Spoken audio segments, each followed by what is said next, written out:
किसी ने बड़े कमाल की बात कही है कि लोग जिस हाल में मरने की दुआ करते हैं, मैंने उस हाल में जीने की कसम खाई है। और ऐसी वीडियोस देखने के लिए सब्सक्राइब करें माय एफएम का यूट्यूब चैनल और दबाएं बेल आइकॉन। नमस्ते दोस्तों, मेरा नाम है आरजे कार्तिक। आपके लिए एक छोटी सी कहानी। एक बार एक 50 साल के सज्जन थे। उनको अपनी लाइफ से उदासी होने लगी। उनको लगता था कि लाइफ में ठीक नहीं चल रहा है, नेगेटिविटी की तरफ जा रहे थे, हल्का सा डिप्रेस्ड रहने लगे, उदास रहते थे, घर पर आकर के चिढ़ते थे बच्चों पर। अच्छी खासी कंपनी में बड़ी पोजीशन पर काम कर रहे थे, एम्प्लॉयज़ उनके अंडर में काम करते थे, बड़ी टीम थी, सब कुछ था उनके पास में। लेकिन फ्रस्ट्रेशन पता नहीं कहाँ से आ गई थी और उन्हें ऐसा लगने लगा था कि शायद वो डिप्रेशन की तरफ जा रहे हैं। तो उनकी वाइफ ने उनसे कहा कि बुरा मत मानिए, लेकिन आपको काउंसलिंग की ज़रूरत है। एक अच्छे ज्योतिष हैं, मुझे लगता है कि आप पहले तो कुंडली दिखा लीजिए, और वो अच्छे काउंसलर भी हैं, आपको समझा देंगे कि क्या करना है। तो ये जो व्यक्ति थे, उन्होंने कहा ठीक है, तुम कह रही हो तो मान लेता हूँ बात को। ये पहुँचे वहाँ काउंसलिंग के लिए। वो ज्योतिष भी थे, तो पहले उन्होंने कुंडली देखी। उन्होंने कहा कि सब कुछ ठीक चल रहा है, कोई दशा खराब नहीं, सब बढ़िया है। अच्छा बताइए क्या बात है। तो ये व्यक्ति बताने लगे कि मुझे मतलब दुनिया बारूद समझती है, लेकिन मेरे अंदर कारतूस जितना भी सामान नहीं है, मैं परेशान हो गया हूँ दुनिया से। Education loan, car loan, home loan, पता नहीं क्या क्या लाइफ में, बच्चों की टेंशन, ये वो, फ्रस्ट्रेट हो गया हूँ मैं अपनी कंपनी में। मुझे लगता है कि मैं डिप्रेस्ड रहने लगा हूँ, उदास रहने लगा हूँ। बताइए मैं क्या करूँ। वो जो काउंसलर थे, उन्होंने एक बहुत इंटरेस्टिंग चीज़ इनसे बोली कि एक काम कीजिए, आपने कौन से स्कूल से पढ़ाई की। तो उन्होंने बताया कि मेरी स्कूलिंग वहाँ से हुई। उन्होंने कहा वहाँ जाइए और जिस साल आपने 10th की थी उस 10th का रजिस्टर लेकर के आइए। उसके बाद मैं आपको बताता हूँ क्या करना है। तो उनको लगा कि जाने माने काउंसलर हैं, बोल रहे हैं तो सही बता रहे होंगे, मेरे फ़ायदे की बात होगी। तो ये पहुँचे स्कूल में, रजिस्टर तो ला नहीं सकते थे, तो फ़ोटो क्लिक करके उसकी डेटा की आ गए। उन्होंने कहा चलिए, मेरे पास वो डेटा आ गया सारे बच्चों का जो मेरे साथ में उस साल में पढ़े थे।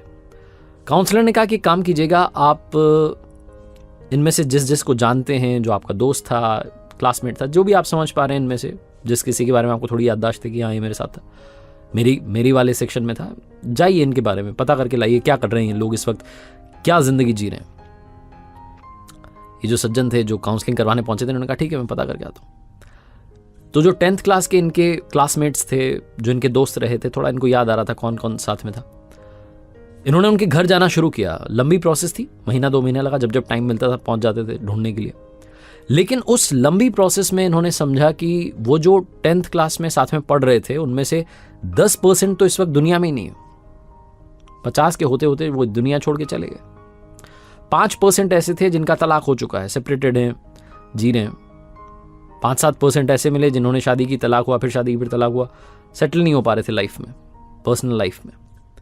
कुछ ऐसे मिले जो नशे के आदी हो गए थे, एडिक्टेड थे, और बात करने की हालत में मिले। इनको लगा पता नहीं क्या जी रहा है, कैसे जी रहा है। कुछ ऐसे मिले जिनको बीमारियों ने घेर रखा था, ऑपरेशन हुआ, ये हुआ, वो हुआ, हॉस्पिटल के चक्कर लगा रहे हैं, किसी के कोर्ट केसेस चल रहे थे। ये जब सारे उनसे मिलके, जो इनके उस वक्त के क्लासमेट्स थे, वापस पहुंचे काउंसलर के पास, तो जो ज्योतिष भी थे और काउंसलर भी थे, उन्होंने पूछा कि अभी कैसा लग रहा है, क्या अभी भी उसी नेगेटिविटी की दुनिया में हो, थोड़ा बाहर आए हो। जो सज्जन थे जो पहुंचे थे वहाँ काउंसलिंग कराने, उन्होंने कहा कि मैं अभी खुश हूँ, मुझे ठीक लग रहा है, और आपका धन्यवाद कि आपने ये अनोखा तरीका निकाला मुझे ये समझाने का कि दुनिया में कितना गम है, मेरा वाला कितना कम है। मैं पता नहीं क्यों बेचैन हो रहा था और फ्रस्ट्रेटेड हो रहा था, उदास रहने लगा था। सब कुछ होते हुए मुझे लगता था शायद मेरी ज़िंदगी में ठीक नहीं चल रहा है, लेकिन ना जाने कितने लोगों से मैं अच्छी ज़िंदगी जी रहा हूँ। आपका थैंक यू। छोटी सी कहानी है, लेकिन हमें सिखाती है, समझाती है कि जिंदगी में बहुत सारे ऐसे लोग हैं जो बुरे हाल में जी रहे हैं, लेकिन जी रहे हैं। उन्होंने जिंदगी में गिव अप नहीं किया। लाइफ में कभी भी गिव अप मत कीजिए। ये मत सोचिए कि नेगेटिविटी ने मुझे घेर लिया है। ये सोचिए कि आज के दिन में क्या अच्छा हुआ जिसको मैं चेरिश कर सकता हूँ, खुश रह सकता हूँ, अपनों को खुश रख सकता हूँ। ये जो अच्छी बातें अगर आप ढूंढना शुरू करेंगे अपने दिन भर में, कोई ना कोई एक सेकंड, 1 मिनट तो ऐसा आया होगा जब आप मुस्कुराए होंगे। उस मुस्कुराने वाले पल को याद करेंगे तो शायद आप नेगेटिविटी से दूर रहेंगे। बस यही मैं आपसे कहना चाहता हूं। एक बार फिर से वही बात जो हर बार आपसे कहता हूं, ऊपर वाले के आशीर्वाद के साथ, अपनी सच्ची मेहनत के साथ और अपनों के प्यार के साथ कर दिखाओ कुछ ऐसा कि दुनिया करना चाहे आपके जैसा। ऐसे वीडियोस देखने के लिए सब्सक्राइब करें माय एफएम का ऑफिशियल यूट्यूब चैनल। याद रखिए, अगर आप कुछ अच्छा सुन रहे हैं तो माय एफएम सुन रहे हैं। चलो आज कुछ अच्छा सुनते हैं।